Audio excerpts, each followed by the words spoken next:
Hello, hello. I hope you're all well, guys. How has your weekend been treating you? It's been a bit of a washout here in my part of the world. What's the weather been like where you are, guys? I hope you're all good. We're here on another Sunday. Same people, different week. That week has gone quickly. I hope it's been good and kind to you guys. Please do say hello in chat. Let us know where you're watching from, etc. You know, I like that sort of thing. Lauren's straight in there. Thank you very much. Great to see you, Lauren. And I hope you're well. I'm under the weather this weekend, guys. I spent most of today in and out of bed. If at any point you see I have to turn my camera off, just ignore it. We'll carry on as normal. We got an hour. We'll get for an hour. We'll be absolutely fine. But yeah, it's chronic illness. You know, when would I ever turn up here perfectly healthy? Been a bit of a nightmare week since we last spoke on Sunday. I had my. I'm not implying for a second it's got anything to do with it. It's just mapping out my week for you. I had my COVID vaccine and my flu vaccine on Tuesday. Sort of prepared work that I was going to be ill on Wednesday and Thursday like I normally am, and I wasn't. Really weirdly, I just had some aches and pains, which I'll take, you know. Normally I get very feverish and headache and all this sort of thing as my immune system gets very confused. None of that happened, which is amazing. Then on Thursday, I threw my back. Something popped, like audibly popped in my back, which was horrendous. So I had a backache for the last few days, which means when I get up after sitting here, I'm like stuck in a seated position for about half an hour while I walk around the house like an old man, and gradually straighten my back up. And then yesterday I got unwell. I woke up with sore throat and chest was on fire. So there's obviously some sort of viral or infection thing. And then yeah, I've been feeling sick all day. So who knows what's going on? I'm absolutely broken. I'm absolutely broken. But yeah, normally, you know, typical, you know, I prepared everything. I know what normally happens when I get vaccinated. Same as when I have my pneumonia jab, flu jab, any of them things. Because I have a sensitive immune system, it overreacts. That's kind of what happens with arthritis and psoriasis and all those other good things. And that didn't happen. And then I went and got ill. So I'm now starting to think, did that not happen because my body was already preoccupied? Who knows? Who knows the logic? And then, yeah, the week ahead, I've got to have a steroid injection in my foot. I'm waiting for another scan to come through, trying to get to the bottom of this stomach thing. Apparently, I might have gallstones, which is wonderful. So, yeah, the chronic illness life never ends. So a bit like what Angela and myself were talking about on last week's show. I very much lived it this week of that battling things on multiple fronts. But I hope Kevin's well, Lauren. It was really nice for him to join us during the weeks we're back on Twitch. So, guys, we did return to Twitch this week. If you missed that, do head over to our Discord for where you'll get notified when we are live. It's also a peer support community. You can find that there. So we haven't really been on Twitch since May. We used to stream 3 times a week plus this. Then conference season happens every year, June to sort of September. I'm here, there and everywhere doing speaking and stuff. The only difference is this year I got COVID, lost my voice for a month, couldn't do anything, and then had such a huge backlog, Twitch kind of had to get dropped. But we came back. We're back on, when was it, Lauren? I've completely forgotten now. We were back some night like this week, Friday night. We've done a Friday night social. That was it, which was really good fun. We'll be back on Twitch. That's twitch.tv/Joel versus Arthritis. We'll be there on Wednesday as we do a bit of a test stream ahead of our big fundraiser on Saturday. And then on Saturday, ahead of World Arthritis Day, we will be doing, because the new charity we launched, Psoriatic Disease UK, we'll be doing our first ever annual awareness event where we'll be streaming from 2 o'clock in the afternoon UK time, that's BST, GMT +1, through till 2 o'clock in the morning when the clocks go back an hour, if that isn't confusing enough. But the idea is we're going to try and have as many conversations in a 12-hour period about psoriatic disease as possible, to basically call time on the burden of psoriatic disease. That's the theme. So it doesn't matter if you live with psoriasis, psoriatic arthritis, some comorbidity of it, enthesitis, if you're a caregiver, if you're a medical professional working in that area, if you're, I don't know, someone who's had some sort of interaction with psoriatic disease, get involved, because next Sunday we want to get as many of you on Twitch in order to join us to share your stories. And all you need is a microphone. If you don't want to have your camera on, that's absolutely fine, but all you need is a microphone. And if you want to go follow in advance, let me put this in now. I should have had this ready. It's been so long since I've streamed. I actually got rid of the link. You can find it there. All you need to do is go set up a Twitch account, follow the channel, and then when we're live next Saturday, let us know in chat if you want to join us and share something, and we'll just keep bringing you in like a conveyor belt, guys. And I'd love to have a little totalizer on screen where we record how many conversations we've had in that 12-hour period. That'd be amazing. So that's the idea. Welcome in, Snuffle. I hope you're well. Welcome in there. I hope you're good. Yeah, so I just said I hope you're good to my own wife, who's been in the house with me all day, but there we go. I'm in streamer mode now.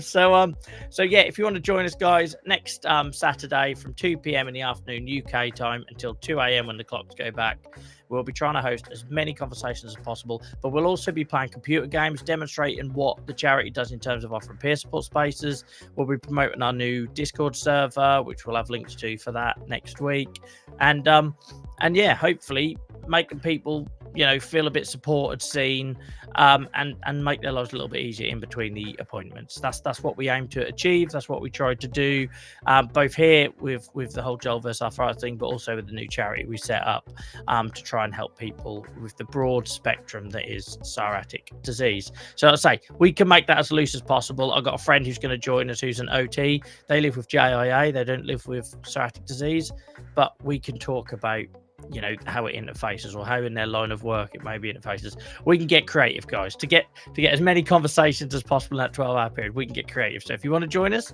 and you're confident talking on stream, camera or not, then let me know next Saturday in chat when we're live, and we'll rotate people in. And Snuffle's absolutely joining us. Nia's going to be joining us. I'll see if I can think of a way to convince Lauren to join us. I'm sure we can think of something, Lauren, can't we? We can just talk about peer support spaces. If not, we've done that before. And you were great. So yeah, we'll do that. So that's what's happening next week, guys, next Saturday. And if you want to see what Twitch is all about before then we'll be on Wednesday evening from 7 o'clock. That's probably enough talking from me, considering I feel rubbish today. I'm actually looking forward to sitting back and listening for a bit now, as Angela rejoins us. So let me kill the music. And usual drill, guys. Let us keep the conversation going. YouTube especially shows live streams to people based on how busy the chat is. So please keep the chat going. It doesn't matter if it's linked to what we're talking about at all. Talk amongst yourselves, share your experiences, talk about your worries, what's ahead for the week, signpost each other to support, all that sort of good stuff. It all helps more people find us for future streams that may apply to them, may appeal to them. Maybe they're our next guest, who knows? So the chat will go off screen. You can carry on chatting to the people that you're watching on the platform where you are. So if you're on YouTube, you'll be able to chat with people on YouTube. If you're on Facebook, you'll chat with people on Facebook, etc. And we'll feature the best ones on screen. So please do keep them coming. We will be watching, and it doesn't matter if they're not related to what we're talking about on screen. Don't worry about it. We're here to be a peer support community first and foremost. So I am going to bring in a very familiar face, because it feels like we were only talking yesterday, which we almost basically were. Angela Laborde, welcome back onto the stream. I hope you're well. Thanks, Joel. Hey everyone. It's good to be back. Thank you so much for agreeing to come back for a consecutive. It's the first time we've ever had anyone join us for 2 weeks in a row. So I think it says a lot for how popular you were when you were last on, but also how easy it was for us to talk and share our experiences. So thank you again for giving up your Sunday. Yeah, anytime. I was not a popular person in school growing up, so I'm just going to pat myself on the back for being popular for once in my life. Yeah, absolutely. I live stream on a Sunday, so it tells you how popular I was on that school. But yeah, thank you so much for joining us again. I know we obviously went really deep into your conditions and journey and everything else. I'm conscious we might have people watching either live this week or that are listening to the podcast and things in different orders. So just so they've got a little flavour, do you want to maybe give us like a 5-minute intro of who you are, what conditions you live with, and then we'll get on to this week's topic? Yeah, so we'll start kind of back at the beginning. My name's Angela. I'm 31. I live in Louisiana, kind of about an hour and a half outside of New Orleans. That's a good reference point for people who don't know much about Louisiana. And I live with my dog, my husband. I'm from here. My whole family's pretty much here. I work in HR. Remotely, and I diagnosis wise, I was diagnosed with psoriatic arthritis, but I have a few other conditions too. I have small fiber neuropathy and what we think is trigeminal neuralgia. I might also have Sjogren's. I've got like a couple different skin things too. So I've kind of have migraines, all that. So I've kind of the last like 5 or 6 years, I've ended up kind of going from like a very typical healthy person to all of a sudden just starting to pick up all of these things kind of as time went on. So that's a kind of like a brief overview of me, kind of what I've been dealing with.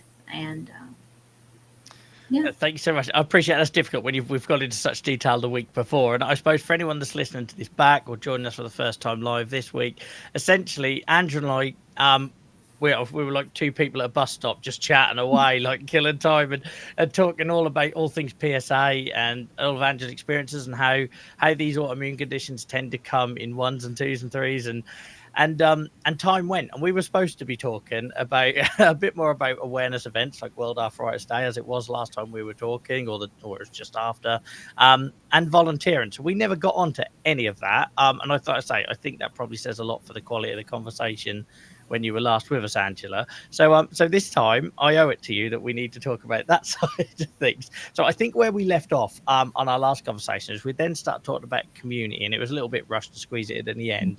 So maybe let's start there in terms of like, why you now get involved with the community. I think you talked about Reddit before and forums and things like that. Do you want to maybe pick it back up there, and then we'll go from there? Yeah, for sure. So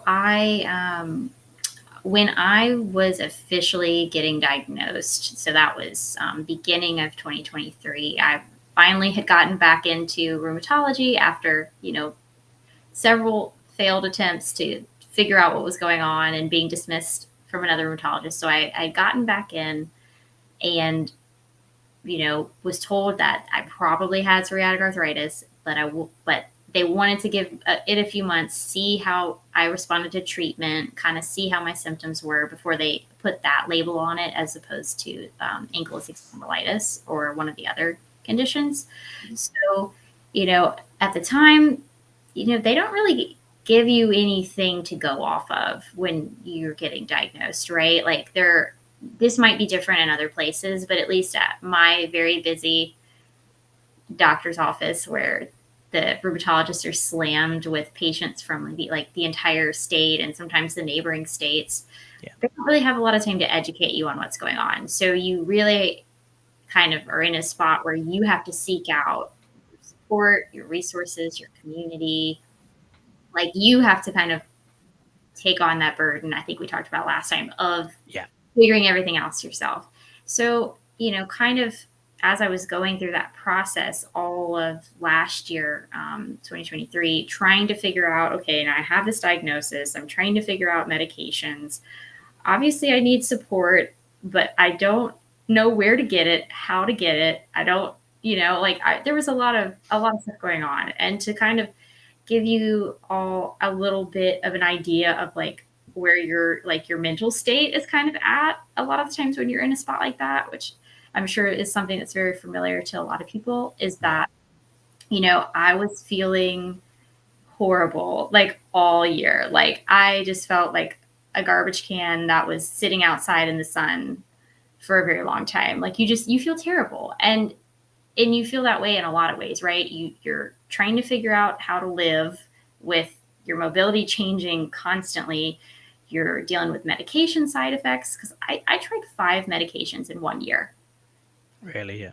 Yeah, last year we went through 5, and we're not talking sort of lightweight, low key medications here, I'm guessing. No, I went through like several DMARDs. I went through some NSAIDs before we started getting off on like the biologics journey, which you can't go through 5 biologics in a year. So like I wasn't going through that many biologics. It was kind of a combo of that plus the DMARDs plus the NSAIDs. And you're constantly dealing with side effects. Like I lost some hair with methotrexate. Like you're going through a lot of things that also impact like your social and your self-esteem stuff too, because it's not just, oh, well, I'm in pain all the time. I'm in pain all the time. And I'm also losing hair, or I'm in pain all the time and I can't go participate with something I want to do because I don't have the energy, or these medications, I don't know how immunosuppressed I am. Can I go to that event? Is it a bad idea? So I was kind of in that whole space last year where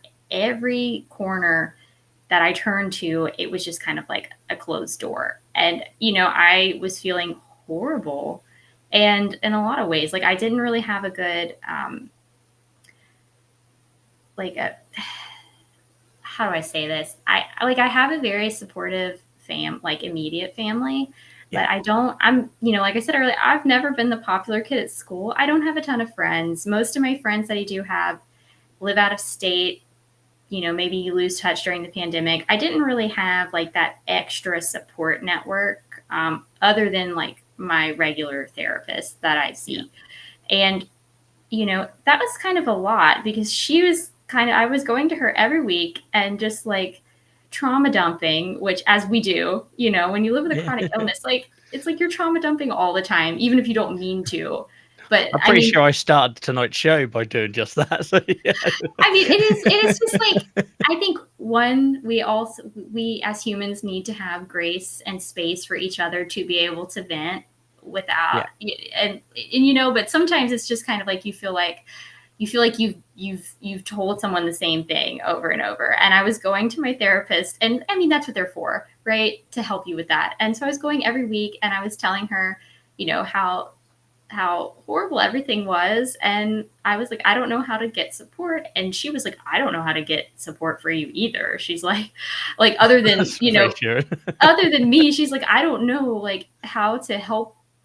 Like, how do we, I can't make your medicines work. And she's like, and I like, and like, she is great and very helpful, but, in a realistic way of like, how can, she was thinking, how can I as a therapist provide targeted support for my patients who have arthritis when I'm not an expert in it and I don't have arthritis, right? Like, they can help you with your mental health, but they can't stop all of the things that are impacting your mental health, like the stress from the meds and all the stuff going on in your life. It also makes work a lot harder. So if you're using up all your energy and then you don't have any energy to do anything nice for yourself, then you just feel, bad all the time. So I was in like a really unfun place where I was like crying all the time just because like I didn't have the energy to do anything else. I didn't have anyone to talk to about who knew what I was going through.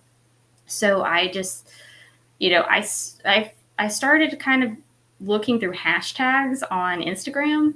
I go through big periods of time where I don't use Instagram. So I re-downloaded it on my phone, and I like logged back into my account, and I started just going through hashtag searches of like, okay, well, there's got to be other people out there that are talking about what's going on. I found the Reddit groups, and they were, super informative, but it's the thing that was kind of lacking from that is that, you don't really make friends on Reddit. I mean, I guess some people do. I don't. I find that it's like a lot more of like an informational type of platform. Like you're, so you're not. It's not like you're making a buddy that you're going to hang out with. You're either sharing or consuming. It's not really a sort of a two-way personal thing. That's been my experience anyway. Right. Like you're not really like making a buddy on there that you're gonna, talk to every day or something like that, or every week.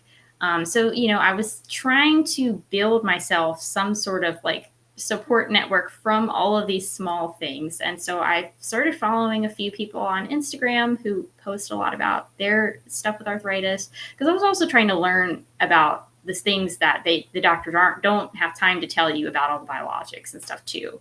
Yeah. And I was honestly trying to look for examples of people with my condition to see how much better did life get for them once they got on some meds that worked. At the time, I wasn't totally sure like how long of a journey that would be, and it's obviously still ongoing. It's a big problem though, isn't it, that people get put on the meds, and this is something I've campaigned in the past, not so much recently, but like, nobody's having that conversation about what success looks like, or what's the sort of outcome, the desired outcome. That so we put things on, we put people on these treatments, and then we wait for them to get better. But I think it would help if the patient actually knew what success looks like, because that can be very different to you to what it could be to me as the doctor. Do you know what I mean? Right. And like as an HR person, I'm never going to administer a performance evaluation if there are not metrics that we're checking. So I'm like, Yeah. what are my metrics? What are we looking here? Like, how much better can I get? What should I expect? And, pretty much the answer was always, it's different for everyone. Everyone responds to the meds differently, which is not the answer that you want to hear. No. Because as a patient, it doesn't really give you any idea of how long it's going to go, right? Like I'm 6 medications in and we haven't found the one that really works for me yet, so. And also, like you said, sorry to interrupt, you said like with the works for you, would your medical professional know what working for you looks like? Because I don't think mine would. I know we talked on last week's show, you said you had a really good relationship, but I think that's the thing, isn't it? It's like going back to that similar point I mentioned a minute ago, in that, if they don't know what working for you as an individual looks like, you're able to do the things you want to do. How do you know when you've arrived at that point? Right. Like for me, I was doing half marathons before. So my thought is, okay, is that even theoretically achievable for me? Or is it, I can maybe run again, but I could not do anything more than a 5K? Or maybe I can't run anymore, but I can walk and go back to Pilates and go back to all the things I had to give up over the course of the last few years because I could no longer physically tolerate it. Like, how much can I get back? And like my doctor, he never gives me a straight answer on that. And I think it's because he knows that it's different for everyone. And it really just difficult depends. question. So I'm always just like, okay, well, how much can I get? Like, what can I expect? Like, what is reasonable? And what do I just need to like grieve forever and just move on? And that's kind of the hard thing. Is like, I mean, everything I've talked about so far has been like one big long grieving cycle, right? Like, and then it's hard because everything's up and down. So you grieve something and then maybe you get a little bit of it back and you ungrieve and then you lose it and you have to grieve again. So like, you're all over the place. And so I started looking for examples on like Instagram to see, okay, real people on their accounts, what are they doing now that they've gotten treatment? If they're on Enbrel, what does that look like for them? If they're on Cimzia, what does that look like for them? So I started following, I will say there's not as many PSA people out there posting publicly as there are RA. So I started RA is everywhere, isn't it? RA is everywhere. And I think that's what, especially your side, stateside, that's been my experience as an advocate and a patient. And I think that then lends to that sort of whole thing where everyone assumes you've got RA. Like as somebody that lives with psoriatic disease, the amount of times it's been just assumed that I have RA. And I think that feeds into it. Yeah. And so, I started I was like, all right, well, I'm going to follow the RA people. I'm going to follow the PSA people. I'm going to follow some ankylosing spondylitis people, maybe some fibromyalgia people. I was like, let me just follow people just to get a general sense of like what might be possible, and then for some of the folks I follow with PSA, like some of them were also runners and were running again with treatment. And I was like, oh, is that something I can hope for? But then, at the same time too, is like, as good as like social networking is to like kind of connect you with people, it's also not the easiest way to make friends with people you don't already sort of know or have gotten to know in another way. So, I can comment on somebody's post, all day, every day, but it doesn't also mean that again, it's not like always a two-way thing. And it's not that if that person's sharing their experience, they may not really, they're not there to build exactly like a support group. They're there to showcase their experience and probably occasionally interface with people who follow them. There's also, I think as well, sorry, just jump in there as well. There's also that issue where people are trying to build an image or unfortunately now almost like a brand. And I think that was my biggest challenge. So like I started following just everyone who had psoriasis. Well, the biggest issue I had, first of all, being a man in my late 30s at the time, was they were all female and they were all young. There was no one that felt relatable. There was no men sharing their skin or their rashes. So that didn't feel relatable. And then the other issue I had is that everyone was trying to sell me something and I had no interest in any of that. I just wanted to know How do you manage? How do you cope? Do you care about the mental health side too? And why does nobody ask us about it? And them sort of things. So it's a hard thing to weed through, isn't it? It is. And yeah, and too, it's kind of, but then, you see those or you see maybe a lot of people you follow are succeeding and then you're not. And then you're Yes. comparing yourself and you're like, why am I not running like psoriatic arthritis girl 524 on Instagram? Like, why can she run and I can't? Like, do I need to get on her medication? Or Yeah. but the other thing too is like, okay, well, you have to think too, you think of all the symptoms we have. If someone's primary symptoms were like joint pain, well, something might be more achievable for them that isn't for those of us with mostly enthesitis, and vice versa. Like there might be things that, come back more easily depending on the type of symptoms you have and the severity of your symptoms. So, so that's the other thing too, is like, then you'd be like, oh, well, they're really succeeding and I'm not. And I appreciate what I'm learning from them, but it's also giving me something else to feel bad about myself. Yeah. Why am I not doing as well? I'm doing everything the doctors told me. I've done everything right. I've always done, everything that I was supposed to do. And that's like a big thing for me. Like personally, it's like, I always was trying to do everything I was supposed to do. Right. Like, and then it doesn't work. And then it's, just because life isn't like that. Like you can do everything right and it still doesn't work out. And so that was something too, part of the grieving process, that I'm like, well, I'm doing everything I'm supposed to be doing. Why am I not better? And so, at that point I was, I was like, should I get off Instagram again? I don't know. Like what's helping me, what's not helping me. And then I got a targeted ad for the Arthritis Foundation on Facebook, of all places. Right. And probably because I was doing the same thing on Facebook, I was going into the search bar and just typing in psoriatic arthritis and seeing what the public posts were. And most of them were like, I've cured my arthritis with celery juice. Or if you take, there's one that's like, if you take Dr. something or other's herbal remedies, it will cure all. Yeah. So and it always seems to cure herpes. Every single message and comment that I get is telling me how it can cure that. And I'm like, I wasn't aware that I was also diagnosed with that and everything else. But thank you for letting me know. Right. Like, so then I guess because I had searched for arthritis related things, I started getting targeted ads. And so I was like, okay, well, let me look at that. Because the other thing I was having too is when I was doing research about the condition online, I was largely going to sites like WebMD or, like those really medical journal type sites. Yeah. And that tells you a lot about the medical technicalities of the disease, but it doesn't tell you anything about how are patients coping and like the human story of it. Yeah. And it doesn't really tell you stuff like that. So, I got that targeted ad. I started digging through their website and was like, oh, they have, and like, they have resources, they have support groups, they have events. And I was like, why was no one publicizing this to me? Why at my rheumatologist's office, do they not have like a flyer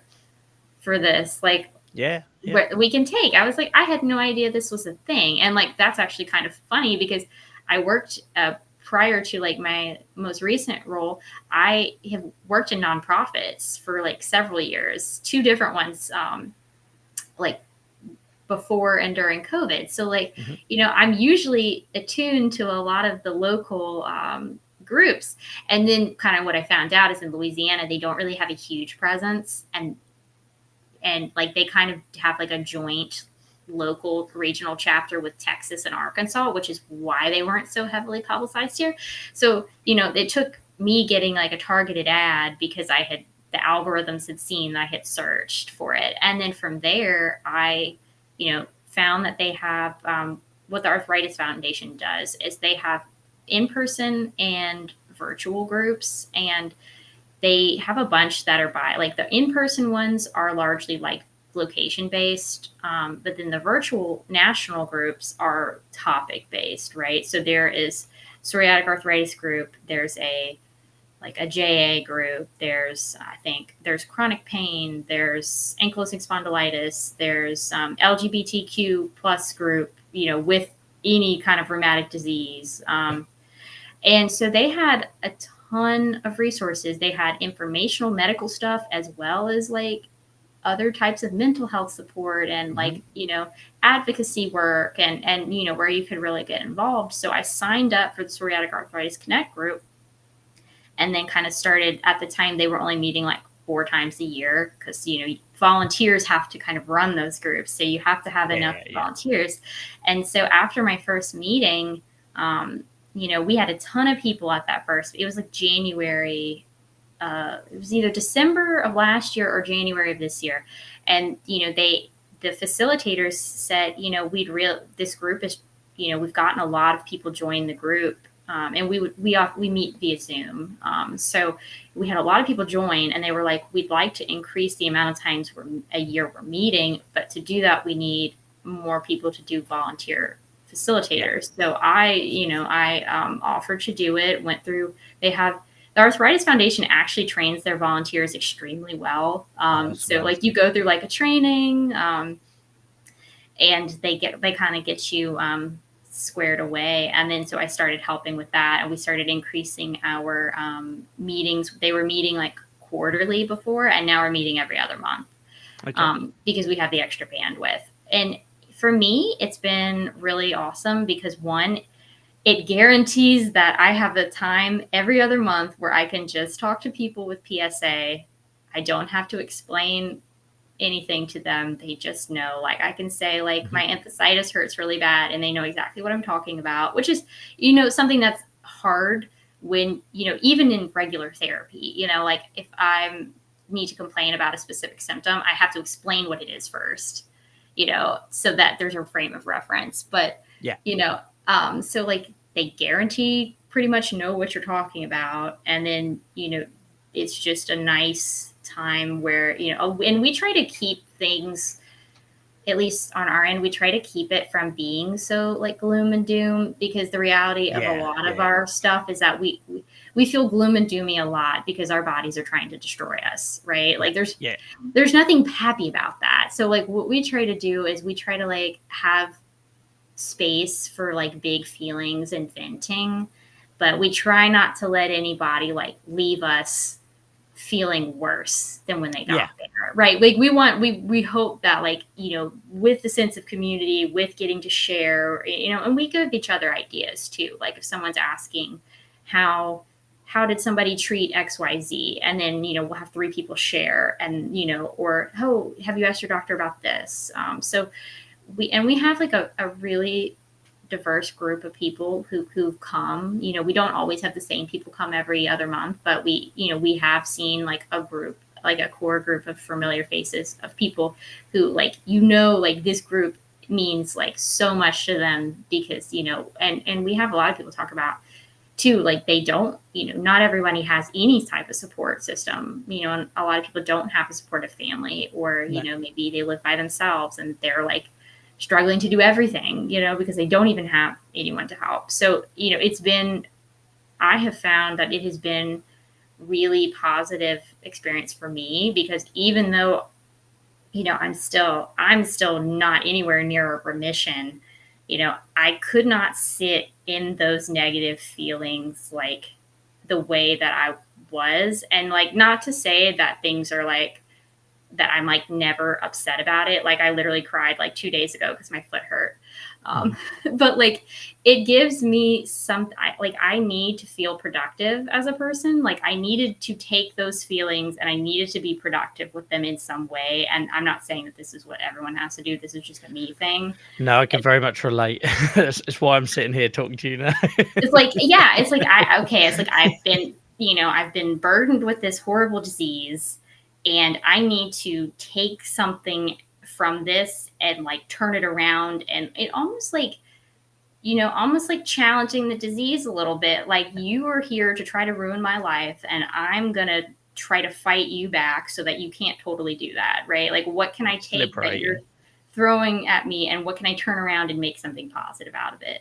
And like, as a person, I'm very much a realist. I'm not like a pessimistic person and I'm not really like a dreamer idealistic person. I'm like right in the middle. So I like accept the reality. Like I try to accept where I am in the realities of the situation, which, is something that, you have to do, right? You have to, sometimes you just hit in the face with something and you're like, okay, well, this is bad and I have to accept that it's bad, but, I can still give myself something positive, So that for I have me. to sorry, I should say I have to remind people of that as well. Going back to the social media thing, because the amount of times I'll get DMs saying, "Well, that's okay for you, you're doing well," or "That's okay for you, you don't look like you got psoriasis," and you kind of have to remind people, "Well, look, that is a roller coaster. Where I am at the minute is one point in my life, but trust me, I was very much at the bottom of that black hole another time." And so I think it's why, like, I try to inject when we're doing either these shows or when, like, so my peer support community is the Discord thing, and very similar to what you said about not trying to be too doom and gloom. Like, we focus very much on escapism and distraction, and so we'll have spaces on our Discord server where people can share that stuff, but when we're doing the Twitch streams or playing computer games together, we very much try and keep that off topic a little bit, just so that people can have that space in their day where they can switch off and recharge and feel seen and supported.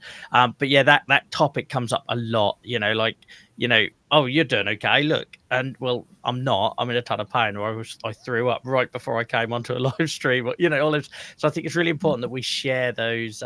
We talked about social media earlier. We share those bad days as well as the good days, right? For that very reason. Right. And it's, a lot of times it's hard to share your bad days when you have like a more invisible disease, because, you can't really see it a lot of the time. Like if I go to something, most people can, my ankle might be hurting like nobody's business, but the only person who might be able to tell is my husband, right? Like because I might be like faking it, Yeah, to have a we good good time. at that. But the other thing too is like, you want to be able to have fun and not be bound, or to have fun, to have nice experiences and not feel like everything is the ball and chain of like your health.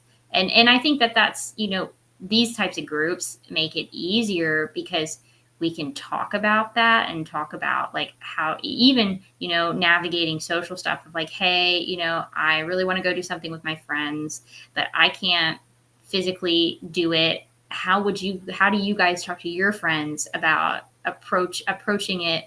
Because a lot of times you'll find that like for people who are, are blessed with amazing health, it's hard. It's a learning curve. Like it's not, that person's first thought isn't going to be, is this event I want to go to accessible for my bestie who has psoriatic arthritis? Like, and so, but then it's like, you don't want to be a downer and have to remind everybody, because then you get accused of you're making everything about your illness, which why do you always have to be awkward or be the problem? And right, like why do you have to be the problem? So then, something I had, done for a long time is like I didn't tell people about what was going on. I hid it, and I just, would say I couldn't make. If I was really doing bad, I would just say I couldn't make it, and otherwise I would like hobble myself out there. And so this also gives us a way to be social in a safe way, because we're coming, we're talking, we're getting some of that social stuff net, because we're getting to interact with people and people who get it, but we're not having to mask in that way that we might have to do towards, with other people in our lives. So I think it's been like hugely helpful for me. But also like, as a facilitator is, you kind of help keep the conversations going. Sometimes we are able to find speakers to come in and talk to people. Like we've done chair yoga before through Zoom. And, for us, it's like, meet us where you're at, right? We'll meet you where you're at. Like if you're having a terrible day, we want to hear about it. If you're having an awesome week and you think your meds are working, we want to hear about it. Like, and that's just something, making space for all of the ups and downs of the whole thing. And so, I think another part of volunteering that has been great for me is, the Arthritis Foundation, and this is my example because this is what I volunteer with them, but it could be for any organization, right? A lot of their big fundraisers are very active things, which is and I, from someone who worked in nonprofits, I understand why that is. 5Ks, fun runs, walk, good PR, gets in the papers. People like that. Like it's a thing you can do. It's a thing that that like lots of people can do, because most people, you know, or I don't want to say most people, but a lot of people, you know, don't have anything that would prohibit them from going to participate in like Walk to Cure or a Jingle Bell Run. And, you know, so for me, I was wanting to get involved, but I needed to get involved in a way that was not going to end up like being harder for my body and the other way, right? Like as a runner, doing like helping volunteer at a 5K or a walk or like a fun run walk, that, you know, I'm still in a spot where that is like pouring salt on a raw wound for me. I, you know, and I will firmly own that. Like I haven't run in 2 years exactly on November 2nd. And I haven't been able to walk a mile since then either. So for me, like, you know, to have to go and sit and work at a table for a 5K, like I would probably cry, right? And I know that about myself. So I was like, well, they have all these events, and, you know, but I'm not personally in the headspace for that, you know, and I understand why those are popular events, because they do make money. People will show up and show out. And I think as well, people can relate to the challenge. You know what I mean? So I'd done a 100-mile bike ride once, and it was the easiest fundraising event I'd ever done, because I think people thought, well, I'd done 10-mile bike ride the other day and it nearly killed me, so that's amazing, have my money. You know what I mean? So I think people can relate to that. But I think what you're saying is really true, because I once had a physio challenge me about all my awareness events being things involving sitting at the desk and playing computer games, and I was like, well, one, they're accessible, and two, that's something I can do right now that other people can do with me. If I start saying I'm going to go climb a mountain or do something like that, then that doesn't feel like I'm setting a very realistic sort of image and bar and everything else for other people living with the disease. So yeah, it's really important that you mentioned that. Right. And so, like, you know, I hope to one day be at peace with some of that, or at least, or maybe recovered and get to participate to where I would feel comfortable doing like that. But I know myself, and I'm like, I can't do that. I'm going to straight up cry all over their sign-in sheet. Like, I can't do that. And so I'm laughing, but because it's real, like, right? Like, that's really like the real deal for me. Like, so, you know, at one point, like, they were like, oh, would you want to chair a team? And I was like, to be honest with you, I don't think I would. I will support you by sharing your posts online, and I will encourage the people that I know that are still in the running and walking communities here. I will encourage them to go sign up. But I just, where I'm at, I need to do something that's a little bit more physically accessible to me and not make me feel like I'm missing out on something. Yeah, it's painful, right? You know, like I used to get depressed every summer, and when I'm not normally, I make light and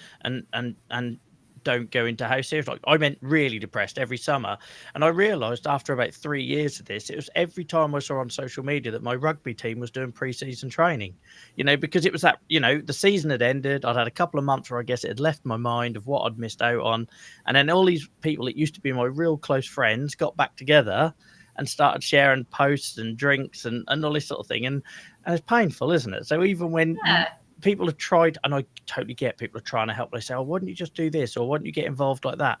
But I think if you're still in that grief phase, then it hurts still, doesn't it? And it hurts, right? And then too, for me, it's unknown of if I get on the right meds, maybe I can go back and do it. So it's like I can't leave the limbo grief phase, because I don't, you know, it's like I haven't seen enough for how much it's, you know, where are we going so with it. So, you know, so I was like, you know, I really politely declined, and I was like, I will help you with your social media. I will help you with anything else. Like, I'm happy to volunteer in that way. But I think that's another thing about volunteering is you have to find the volunteering that is going to work for you. Right. Yes. And two, you know, like a lot of times, you know, okay, maybe there's an event, like sometimes they do like galas, which ideally, you know, that's not a running related thing. So I should feel more comfortable with that. However, if the type of help that they need is lugging boxes in and out of an auditorium, stuff like that, like you got me for about 10 minutes, and then my ankles are going to say no.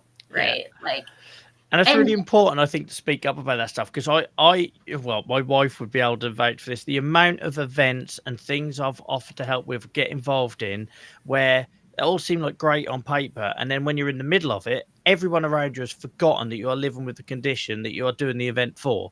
So, like, I've done a bit of traveling in the last couple of years, and the amount of phone calls she's had where I'm just in tears saying I've been asked to do something extra, or something else has dropped in, or they want me to be somewhere else. None of it was like agreed or whatever. It's like, we're all supposed to be here supporting this condition or whatever, and everyone's forgotten. So I think it's really important that we find ways to have those conversations to remind people that when you're doing this, you are also living with it as well. And I think that that's the thing too is, I mean, personally, the Arthritis Foundation has been awesome whenever any of us facilitators bring stuff up like that, or we, because the folks that we work with on their team as facilitators, they are so committed to accessibility and making sure that the groups are meeting us where we need to be and serving what, us patients need and want. So, they have been great to work. Like when I said, you know what, I really don't think I could do that because it hurts. Like they were like, okay, understood, understood. Brilliant. But the thing is, the other thing too is, I think they do a good job of having opportunities for people of all severity levels, right? Like if you're someone with really mild PSA, yeah, you're going to go work that gala or work the Jingle Bell Run.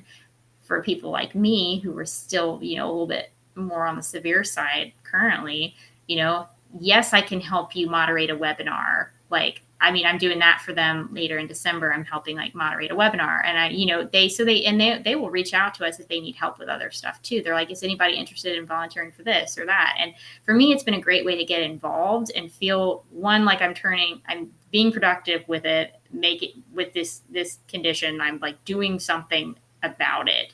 Even though I'm not like a doctor, I'm not a scientist. I can't go cure arthritis. But if I can contribute in some way to the mission of trying to do that and helping serve my, our PSA population, then, absolutely, I'd love to do it. And, I think you absolutely are contributing. I'm just going to jump in and say that, just from what we've witnessed in the last two shows, hearing you speak, you absolutely are contributing. Yeah. And so that's kind of the thing for me is just, like turning it into something that I can, I can put something positive out there, and I can, every time I think about arthritis, it doesn't have to be, I don't feel sad. I mean, most of the time I feel sad, right? But like if I'm thinking about, oh, I have my Connect group call next week, I'm excited to that because somebody's, I know somebody's going to come on and they're going to have, something great news to share with us, or they're going to have gotten some revelation about something to share with us, or they're going to go through a hard time and we'll be there to help them. And so I think that just volunteering too, it can really just fill social, thing that also, it makes you feel like you are, in the larger participation of trying to help, everyone with your disease too, and to fight the good fight, if it will, against arthritis. And I love that because we've had it on here on the show before where people had some bad experience. I know I personally have as well. And I think it's a really good reminder that, like, if you are feeling like a tick box or just like a bit of this tokenism, or in my experience, you get a WhatsApp message asking where you are rather than why you're not there, which should be the first question, like, are you okay? If you're having those experiences, guys, you've not found the right group, organization, people, box to fit into, because as Angela's speaking about here, like, that just sounds amazing. It's the right way to do it. And I just thank you for coming on and sharing positive experiences, because that is one where it's not always been the case when we've had people on the show talk about it. And volunteers are so essential. And as somebody who's just started a new patient organization, it's terrifying. Without volunteers, the whole thing falls down. It's impossible to deliver what you want to deliver and help people. So on from that side of the table, on behalf of everyone, thank you for willing to give up your time and get involved, because it does help. And when people can relate and see in the other side of the table, the person living with that condition as well, I think it makes a big difference. Yeah. And I think too, it's like the louder we are about what it is like to live with these things, maybe the easier it'll be down the line. Like if we can get it to be more studied, if we can get it to be more popularly known by the doctors and whatever, like, can that, put us further along in our treatments, like, Yeah. can there be more treatments, and more knowledge? And I firmly think that, like, the more knowledge that, is always good. So Yeah, whatever we and can just learn. injecting that lived experience absolutely everywhere.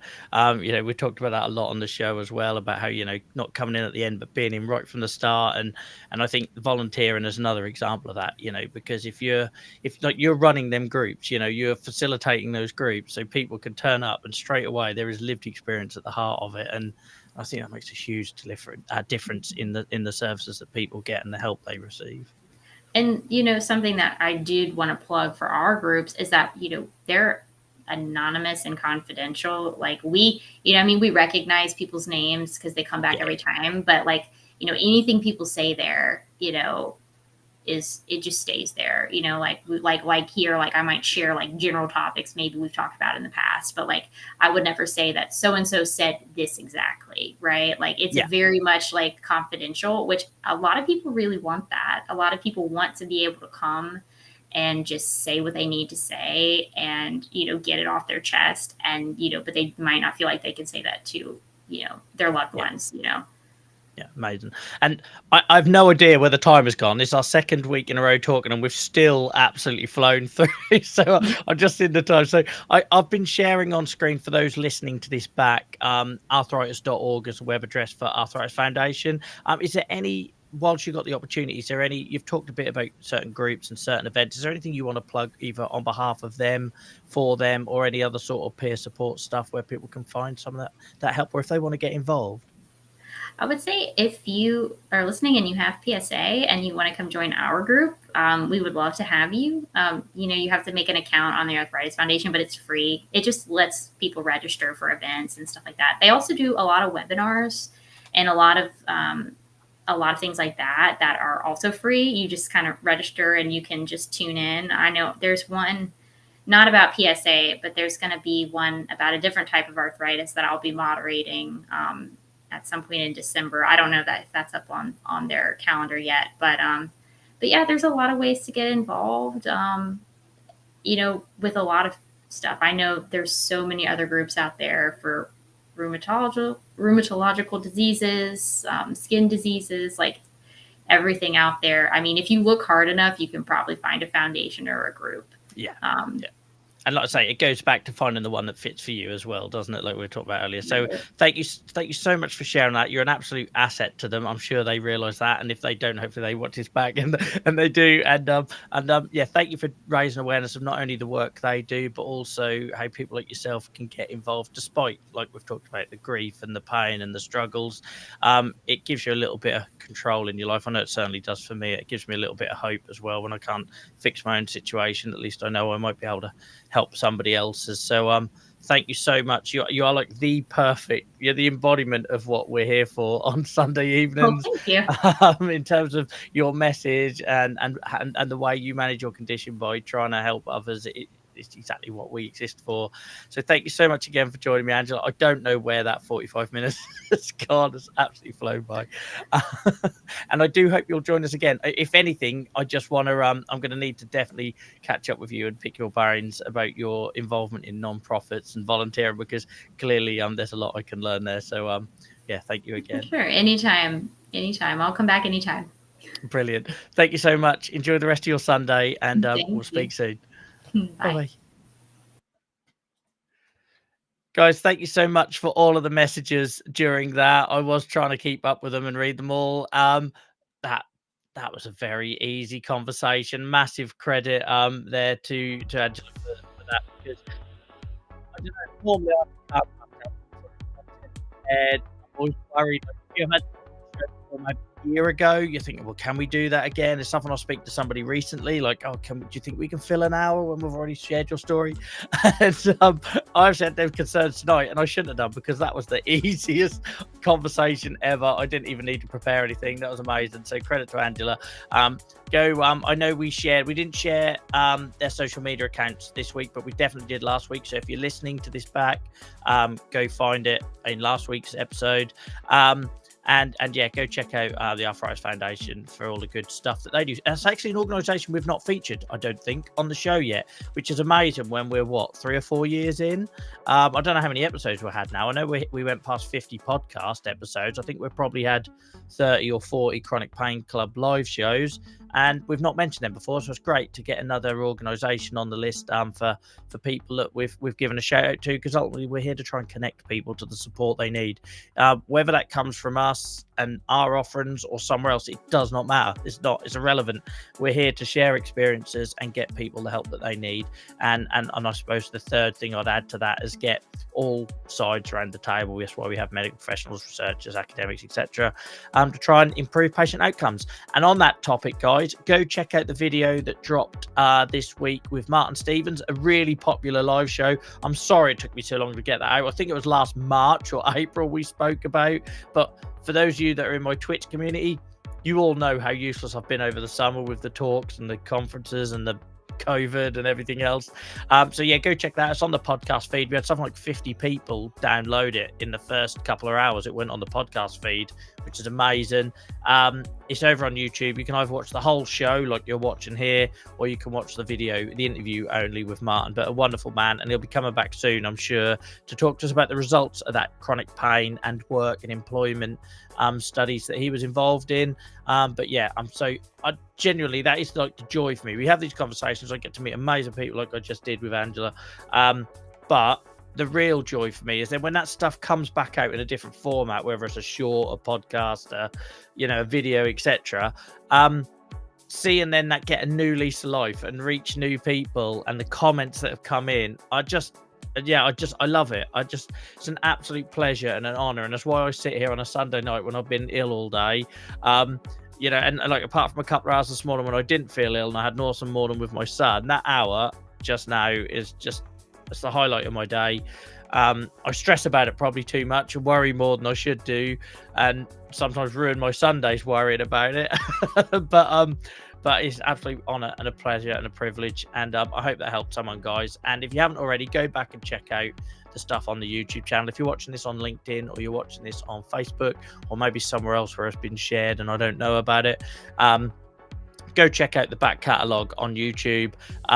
There's loads on there, both interviews, podcasts, clips, little sound bites, everything from people like Angela who are living with these conditions, to researchers, medical professionals, academics, psychologists, patient organisation leaders. And if you're any of those guys or something different and you want to get involved, come and join us.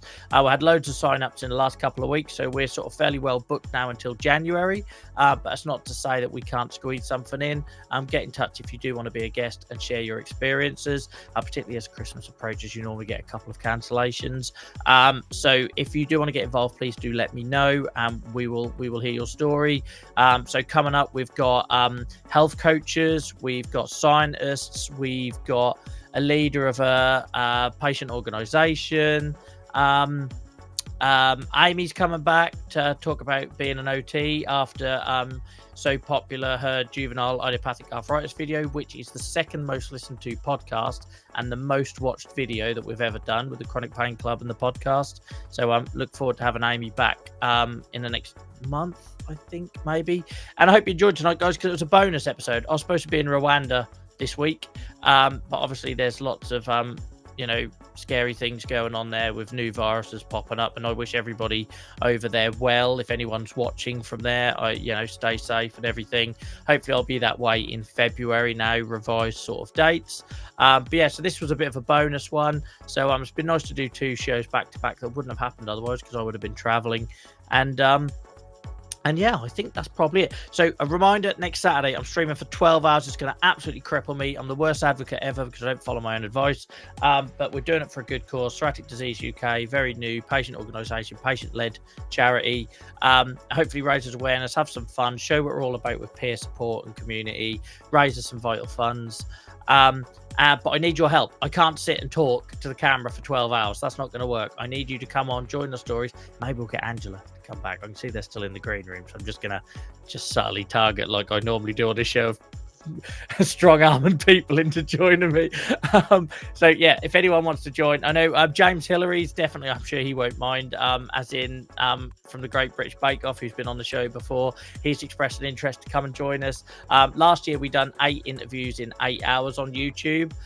This time we're going for 12 hours on Twitch. We're going to be playing games as well. We'll be doing some Discord games, some Minecraft, some Fall Guys, anything where it's kind of free or as close to free as possible, games that people already got, where you, the audience, can join in. But whilst we're doing that, we want to get you on the mic and share your psoriatic disease experiences. So if that sounds good, get involved and watch this space tomorrow, because I'm pretty sure we're going to have some merchandise finally dropped for the charity, for some t-shirts and things like that. Hopefully I can get some out before the big day on Saturday that we can have on screen. But yeah, hearing people like Angela talk it terrifies me, because it makes me realize how much work we've got to do with our new organization, how much demand there is, how much there is a need. If anyone thinks you can help, if anyone wants to get involved, anyone helps to either advise me, fill a gap that we don't have, professional skill, wants to volunteer, all these sort of things, please do get involved. And we had last week as well our first fundraiser, not the one that we've set up for next Saturday's event.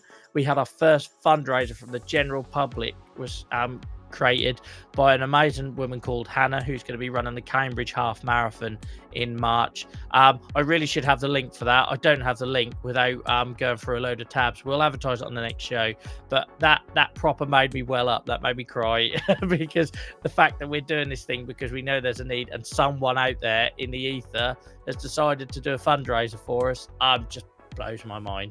So big thank you. You guys are awesome. Thanks for everyone that I can see in chat tonight. Cindy, I know you dropped in whilst we were doing the interview. I hope you're well, mate. Thank you for everyone who's dropped in that was with me on Friday night on Twitch. I'll be back on Twitch on Wednesday night as a bit of a tester for the fundraising event, so please come and help me with that. I will need your help. Might do a stream before then as well, depending on how the body is holding up. And yeah, and if I need any more reason to convince you to join me on Saturday, I'm having a procedure on my foot on Friday, and the letter I got from the hospital specifically says it is advised that I rest for 2 days. I've got that at 10:30 on Friday morning, 10:45 on Friday morning. The next day I'm doing a 12-hour charity stream. So don't tell my doctors. Technically I'm sitting. Is that rest? I'll take it as rest. Anyway, guys, I'll leave you to it. Enjoy the rest of your week, and it's been great hanging out, and yeah, speak all soon. Bye-bye.